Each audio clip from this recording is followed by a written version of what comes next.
Hi, everyone. Thanks so much for joining us here on the Daily Racing Forum YouTube. I'm Gino Buccola alongside Mike Beer with producer Bobby helping us out on this video. Mike, how about this? We're going to have some Keeneland on Monday and Tuesday this week. You and I are going to preview the Grade 1 Madison that's actually going to be run on Tuesday now, rescheduled as we take a look at the field. I got to say, though, I applaud this decision. I know it was a tough one, especially to Yeah. place like Keeneland, because they don't have a lot of a wiggle room. They have a short meet. It's not like at Santa Anita where you could push stuff a week later. And they're also having to deal with the Kentucky Oaks and Derby prep races. So they certainly can't push them later. We always want to try to get as many horses to run in these good races as possible. So Yeah. we'll keep our fingers crossed, Mike. Hopefully the weather will cooperate on Monday and Tuesday. Okay, not ideal circumstances to be sure, but I think they made the move that they had to make here. You want these horses to be able to run, especially the turf horses to run on the surface that they prefer, if at all possible. And maybe this gives them a chance to, and maybe just pushing back a day or two won't hurt the Derby and Oaks horses. Here's a look at the field for the Madison. I felt like there were four horses that'll probably take a good amount of money in here. Emery to the outside, Mystic Lake. They both come out of the inside information. Scylla was pretty good in the Breeders' Cup Filly and Mare Sprint. She'll start her year. And then you have Justique, who's been a really good horse recently for Cherie DeVaux, and she's been a really good sprinter her whole career. That's just what she's wanted to do is sprint. So those are kind of the top tier in here, Mike. And then you have a next tier of like longer shots. Does feel like those four horses are pretty well matched, doesn't it? I mean, Yeah. certainly Justique probably has the most to prove out of any of them, but she's made very few mistakes, at least sprinting on dirt. Even listen, even the four, my main squeeze, she's 8-1 on the morning Yep. line. She's not far behind the favorites. Her form last year was really, really good. Yeah. She was a multiple graded stakes winner last year and a four-time winner. So interesting filly and mare sprint group. Let's take a look at the Timeform US pace projector and see how they feel this race shapes up. I mean, no surprise. Mystic Lake to the outside. She's very fast. She's super honest, Mike. She's one of those horses who I've tried to beat a couple times, or I've looked and said, she's probably not good enough to win this race, but she keeps showing up. She's now a millionaire and a multiple graded stakes winner in her own right, winning 7 of 14. Yeah, she's just a really good horse. Shows up every single time. She's got speed, but one of those horses who, if she doesn't, for some reason, doesn't make the front, she's comfortable with that. She's a very rateable and tractable kind of horse. I guess drawing outside here, gives Irad some options. We'll see how aggressive he decides to get. Let's meet the field, and let's start out with the number one, Positano Sunset. So she's a stakes winner. She's graded stakes placed.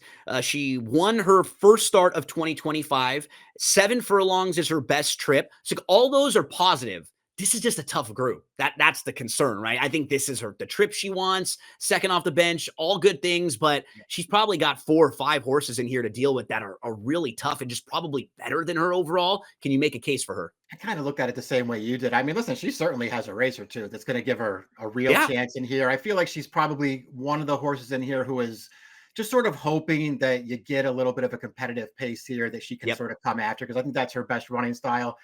Listen, she was off the layoff last time. She ran fine in there. I do feel like it was probably more of a prep, if I'm being honest.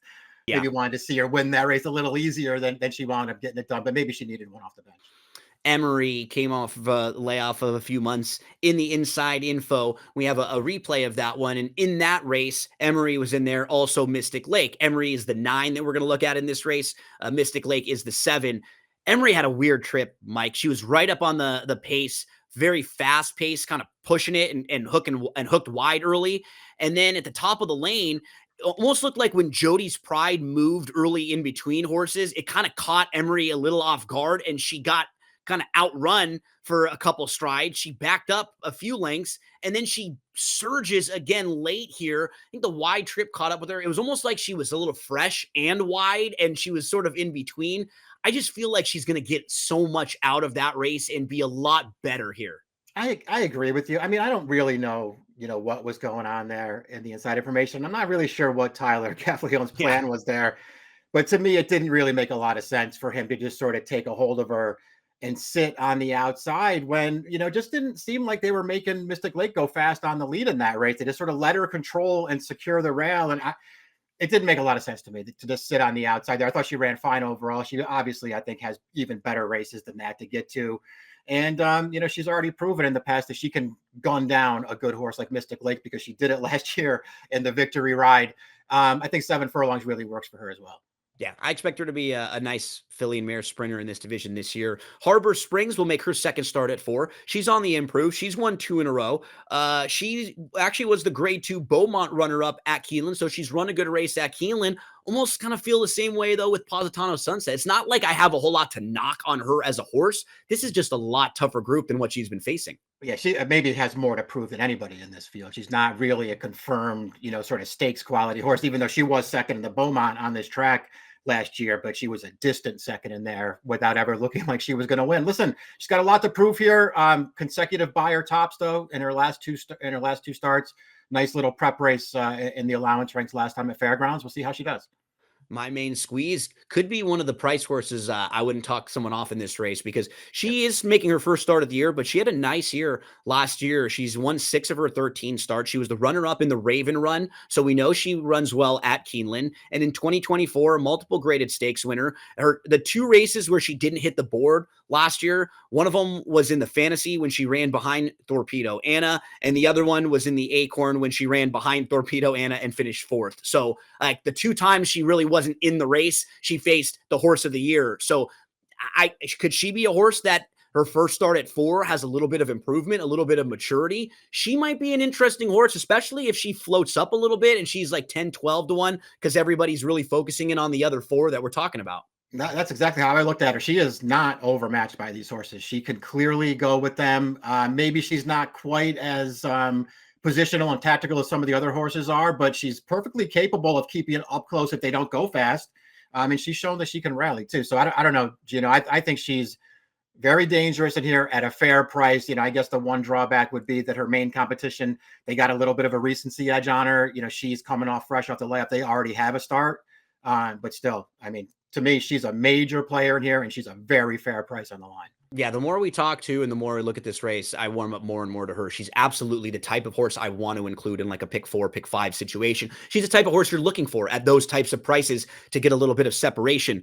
Dazzling Move set a really nice trip. I got to give her credit, Mike, and I got to give David Aragona the assist on this one. This is why we do some of these videos sometimes, because I previewed the Royal Delta with David, and I didn't really love her in that spot all that much. And then as I was mapping out a coast-to-coast pick 5 ticket, there were a couple speed horses I had in that race, and I didn't really have an off-the-pace horse. And I went back and watched the race a preview we did with David. David liked this horse a little bit, so I ended up throwing in Dazzling Move, and that was the horse that helps me hit a coast-to-coast pick 5 that pays about 12 grand. So you always got to be willing to like adjust, to listen to people that you respect, and I did so. So I give Dazzling Move credit for that win, but this is a lot tougher group than that, and that was going longer, now cutting back to a sprint. Yeah, and that's true. I actually don't mind her cutting back. I think she's sort of proven herself to be those sort of elongated one-turn races. She seems like she's fine and that kind of stuff. She didn't. I mean, it seems like she didn't improve, at least as far as figures go, in that Royal Delta win last time, but she got the job done. She would not be the first horse, we've ever seen to really up her game after a trainer change to Safi Joseph.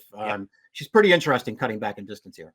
Horse she beat came back and won impressively earlier this week at Gulfstream Park too. Grand job. So that race might be a little bit better. As they're pointing out, it might be a little faster than that speed figure would suggest. Scylla, it's funny, Mike, there's a few horses in this race who had similar type trips the last time they ran. Emery had that kind of wide-ish trip where it's sort of maybe a little bit too close to a fast pace. Scylla had a pretty similar trip in the Breeders' Cup Filly and Mare Sprint. She was really wide. She was really close to a fast pace. She dropped back a little bit, and then she came on again. She might have been the best in the Filly and Mare Sprint, even running 4th that day, only beating the length because she was part of the early pace, and then Soul of an Angel won that race from way out of it.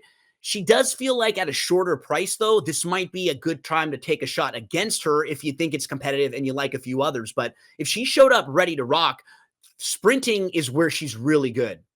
Yeah, I agree with that. I mean, she was fine going longer last year. Yeah, too. you're right. I don't really know what her best distance is, but it did kind of feel like the one-turn races were maybe a little better for her. We'll find out as things move forward with her now as a 5-year-old. But yeah, I'm not going to really add anything to what you had to say. I get that she's the morning line favorite, and maybe this is just a really good spot for her because I do think she's good. But man, it's not like she has a huge edge on these horses, No, Gino. not I at can all. say this probably about anybody who winds up the favorite in here. doesn't have to win this race. This race is open to several different horses. Yeah, looking for value. We both are, but just looking for a horse who might offer a little bit of value. And that's why I went to Justique in here, who we'll talk about next. She doesn't have some of the speed figures that others in here have, and she will need to improve and take a step forward. But she began her career sprinting. She wins her first start. Then in her second start, they stretch her out and going a mile and a 16. She flattens out. She runs third. Cut her back to a sprint in her third start, and she wins. So she wins 2 of her first 3 starts, and she wins both of them sprinting. Following that, she just stretches out. They keep going longer. They're on the turf. They're trying different things. She has 9 dirt races overall, 4 wins and 3 seconds, or 4 wins and 3 thirds.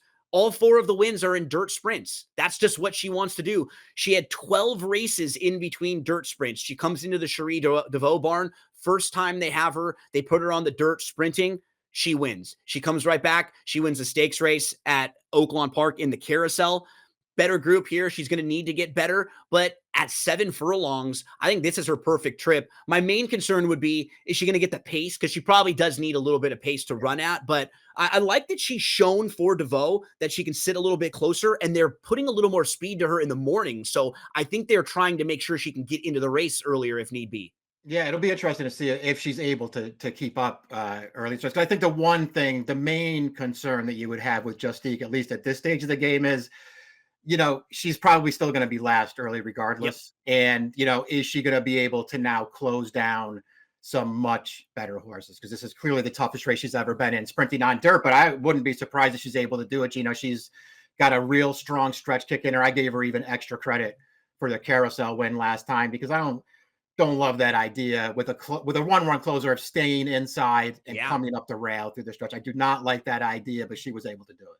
Mystic Lake rounds thing out. She's drawn well. She can sit a bit. She's now a millionaire. She's 7 for 14. She's won 3 of her last 4. She flashed speed last time. She was down on the inside and she got to the rail. She held her position. We saw that replay there where she was able to hold off Emery and Jody's Pride late. Like, she's just a really cool horse, Mike, a fun horse to watch and to root for. And I think she's in a really good spot again here. Just really good. I don't have anything to add to that. She shows up every single time. She's tactical. So if she doesn't make the lead, that's okay. Emery is obviously a major player in here. They've run against each other twice. It's been really close both times. Just a very logical horse in this race. So as we move to selections in here, Mike, I think you went with Emery on top, and I feel like she could be a really nice filly and mare sprinter this year, and she probably got a lot out of that first race of the year. Agree with that. I'd like to see her get a little better trip this time. But maybe we'll get that drawn more towards the inside. I'm not, way against Scylla as the favorite, but I didn't think she had to win. I thought this race was open to some other horses. I got my main squeeze in there. I think that's a very interesting horse at a price. Yeah, you know what? And as we talked more and more, I'm absolutely warming more up to my main squeeze. As the horse, if you're looking for a price in here, that's the price horse of all of them. Because everybody else will probably be logical and, shortish, 5 to 1 and under. She could really offer you some value in here. So maybe you see it like Mike, maybe you see it a little differently. Whoever you play, however you play them, we wish you the best of luck in the Madison.